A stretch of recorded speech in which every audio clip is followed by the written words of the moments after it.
quand les Nations Unies brillent par son actualité, sans autant être suivies des faits.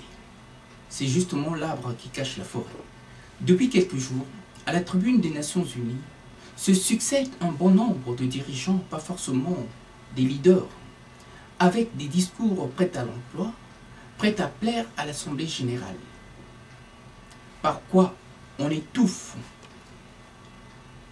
les vraies problématiques, ce mal profond de nos sociétés qui nous divise et surtout nous désespère.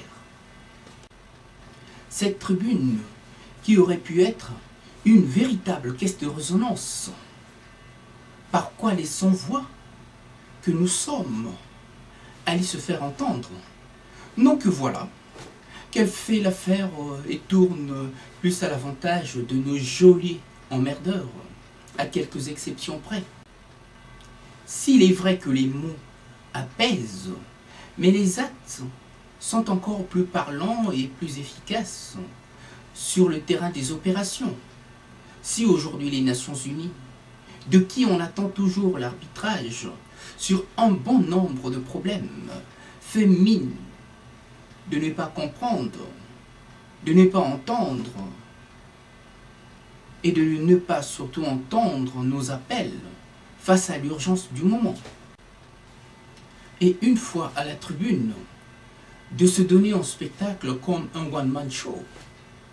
Il y a là matière à s'en saisir, à réfléchir. Je crois que cette approche serait plus parlante que toutes les condamnations et les remontrances à certains États à travers leurs dirigeants. On ne doit pas ainsi laisser faire les choses. Même les traditions ont leurs normes, mais cependant évoluent avec le temps.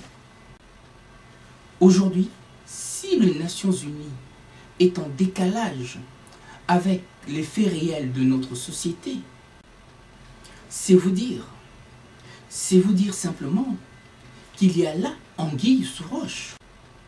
Parce que les parties prenantes, là où elles devraient recadrer les choses, jouer le jeu de ces fossoyeurs, c'est trahir la cause, sa vocation, montrer sa faiblesse, donc implicitement complice. Le miroir de notre société ne doit pas nous renvoyer une image déformante de nous-mêmes.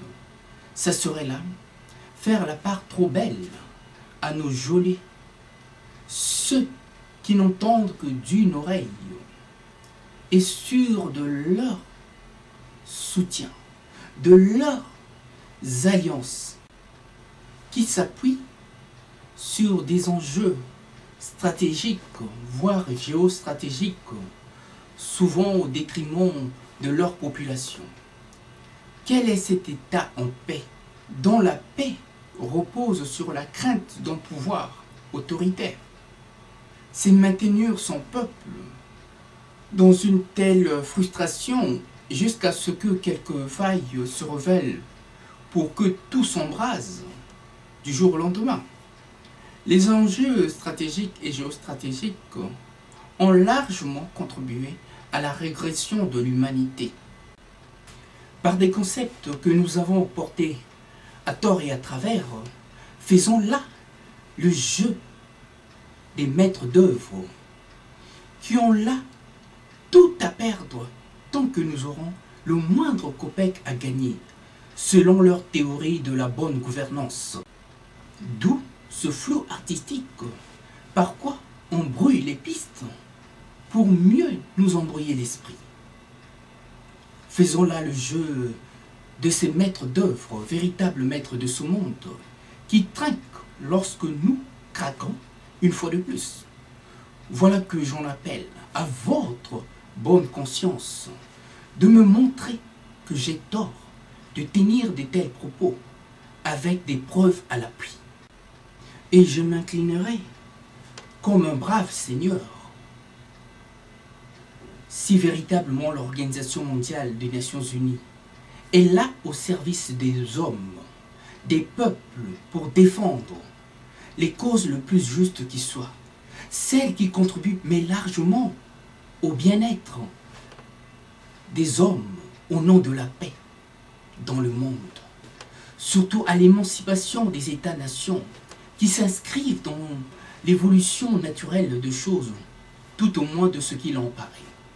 À bon entendeur, salut.